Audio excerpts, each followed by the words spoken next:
Assalamualaikum warahmatullahi wabarakatuh. Waalaikumsalam warahmatullahi wabarakatuh. Baiklah, pada kesempatan ini kami dari kelompok 3 akan mempresentasikan judul proposal kami yang berjudul Darlung F. Rainbow, di mana proposal ini disusun untuk memenuhi tugas mata kuliah umum pengantar kewirausahaan dengan dosen pengampu Ibu Leni Marlina, SSNA. Sebelum memulai presentasi, izinkan kami dari kelompok 3 memperkenalkan diri terlebih dahulu.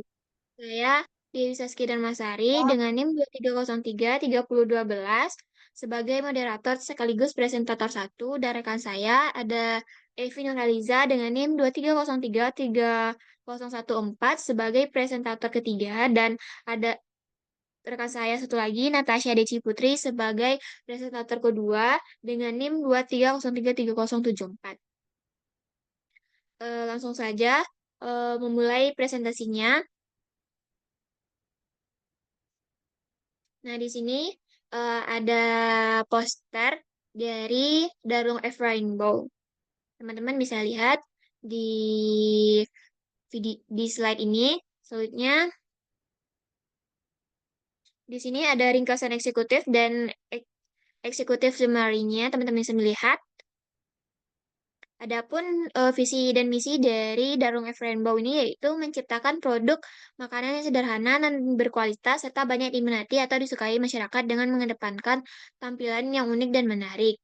Serta misinya yaitu yang pertama terus melakukan inovasi-inovasi agar selalu menarik minat beli masyarakat. Yang kedua itu menjaga kualitas produk agar menjadi produk yang berkualitas. Yang ketiga, selalu membuat kesan yang baik kepada setiap pelanggan. Yang keempat, menyediakan layanan bagi konsumen yang ingin memberikan saran. Adapun tujuan dan manfaatnya, teman-teman bisa melihat pada slide video ini. Selanjutnya, itu ada data perusahaan dari Darung F Rainbow, kemudian ada data pemilik, yaitu dari data kami bertiga, selaku ownernya. Kemudian di sini ada konsep utama, konsep usaha, teman-teman bisa melihat pada slide videonya. Selanjutnya ada aspek pasar. Yang pertama itu ada gambaran umum pasar dan sasaran. Yang kedua ada jenis produk yang dipasarkan. Yang ketiga ada target pasar. Yang keempat ada pesaing. Nah, yang kelima ada sasaran pembeli. Dan yang keenam ada diferensial. Yang ketujuh ada selanjutnya, materi yang selanjutnya akan dijelaskan oleh presentator kedua. Kepada presentator kedua dipersilakan. Baiklah, pada materi selanjutnya yang ke 2.1.7 itu ada strategi STP, yaitu S-nya Stagnation, yang targeting, yang P positioning. Yang pertama pada segmentation ini terdapat demografis. Lalu dalam demografis itu ada kayak umur, jenis kelamin, pendapatan, segmentasi demografis multivariasi. Terus yang kedua ada targeting. Yang ketiga ada positioning. Bisa teman-teman lihat pada layar tersebut. Terus pada 2.2 ada aspek pemasaran. Pada aspek pemasaran itu ada promosi, pengembangan pasar, pengembangan produk, langkah-langkah promosi. Terus 2.3 itu ada analisis SWOT. Itu yang pertama strength atau kekuatan. Yang kedua weakness atau kelemahan. Yang ketiga ada opportunities atau peluang. Yang keempat ada threats atau ancaman. Selanjutnya eh, ada analisa 4P.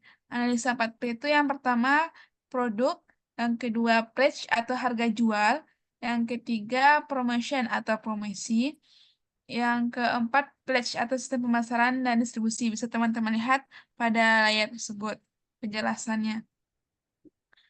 Terus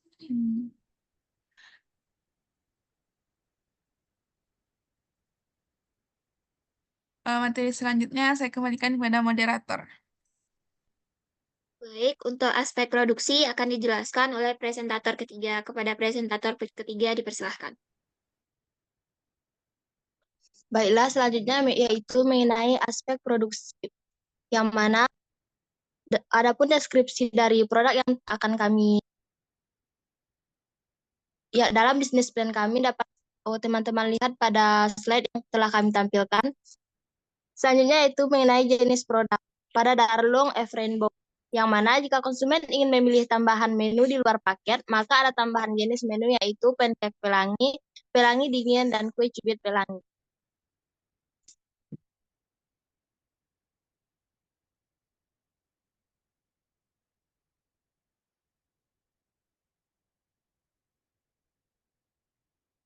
Mengenai kualitas produk yang akan kami bikin, yaitu kualitas produk yang kami berikan sangatlah berkualitas karena bahan yang digunakan merupakan bahan yang alami tanpa mengandung pengawet apapun.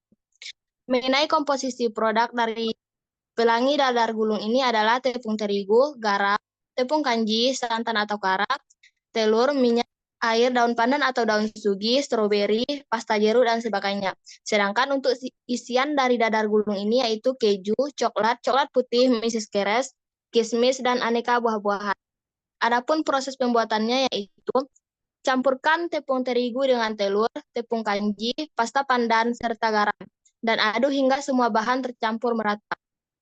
Selanjutnya, siapkan campuran isi dadar gulung sesuai selera. Misalnya, isi kombinasi coklat dengan coklat putih, lalu campurkan dengan keju. Selanjutnya, tuangkan santan dan air perasan dari daun suji pada adonan sedikit demi sedikit. Setelah itu, panaskan wajan dan olesi dengan minyak goreng. Setelah itu, tuang adonan di atas wajan yang telah panas. Buatlah dadar gulung hingga adonan matang dan menipis. Dan langkah yang terakhir yaitu gulung salah satu lembar adonan kulitnya pada adonan isian dan gulung dengan baik sehingga kulit dadar gulung tidak robek.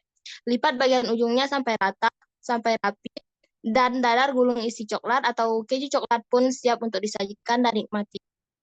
Selanjutnya itu mengenai pengemasan produk. Jika konsumen memesan untuk take away, maka dadar gulung ini disusun seperti pelangi dengan menggunakan kardus untuk melindungi kue dadar agar tetap terlihat cantik. Sekian dari saya kembalikan kepada moderator. Baik, selanjutnya ada aspek keuangan. Yang pertama itu ada kebutuhan modal awal untuk memulai usaha. Di sini ada investasi, teman-teman bisa melihat tabel pada slide video ini. Yang selanjutnya yaitu ada bahan baku untuk produksi. Teman-teman bisa melihat pada tabel berikut dan ada biaya operasional. Teman-teman juga bisa melihat pada tabel.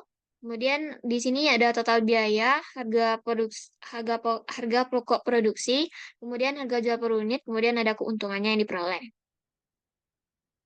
Selanjutnya ada proyeksi rugi atau laba. Teman-teman bisa melihat pada tabel total rugi dan laba yang diperoleh. Selanjutnya proyeksi BEP. Teman-teman juga bisa melihat slide pada tabel berikut ini. Selanjutnya yaitu ada aspek organisasi dan manajemen. Yang pertama itu resiko atau hambatan. Resiko atau hambatannya yang pertama ada persaingan, yang kedua daya tahan produk. Nah, tindakan alternatif yang dilakukan yang pertama untuk persaingan itu yaitu eh, usaha yang kami lakukan untuk menaik minat konsumen adalah dengan melakukan promosi produk secara berkesinambungan. Selanjutnya yaitu untuk daya tahan produk sendiri. Upayanya untuk mengatasi hal tersebut adalah bisa memperkirakan berapa jumlah penjualan setiap harinya sehingga produk bisa habis setiap harinya. Nah, adapun kesimpulan dari pembuatan proposal bisnis plan Dalung F. Rainbow yaitu dengan melihat peluang yang ada di pasaran, di mana kue dadar gulung ini sudah mulai hilang perlahan-lahan, kami berinovasi untuk membuat jajanan sederhana khas Indonesia ini bisa dapat terus berkembang di pasaran. Usaha Darlung F. Rainbow ini cukup menjanjikan selain dikarenakan peluang pasar yang ada, penjual dadar gulung belum ada yang berinovasi membuat tampilan dadar gulung ini semakin menarik, dengan rasa yang lezat sesuai dengan tren zaman sekarang. Diharapkan bisnis ini bisa bersaing dengan makanan lain dan menjadi suatu tren yang dapat booming di masyarakat. Selain terjangkau, harga produknya serta menjadi makanan yang sehat dan unik bagi masyarakat. Nah, sekian presentasi dari kelompok kami tentang proposal bisnis plan Darlung F. Rainbow. Sekiranya ada kesalahan kata-kata saat penyampaian tentang proposal, kami dari kelompok 3 meminta maaf sebesar-besarnya. Saya selaku moderator mewakili rekan-rekan yang lain mengucapkan wabillahi taufiq wal hidayah. Wassalamualaikum warahmatullahi wabarakatuh. Waalaikumsalam warahmatullahi wabarakatuh.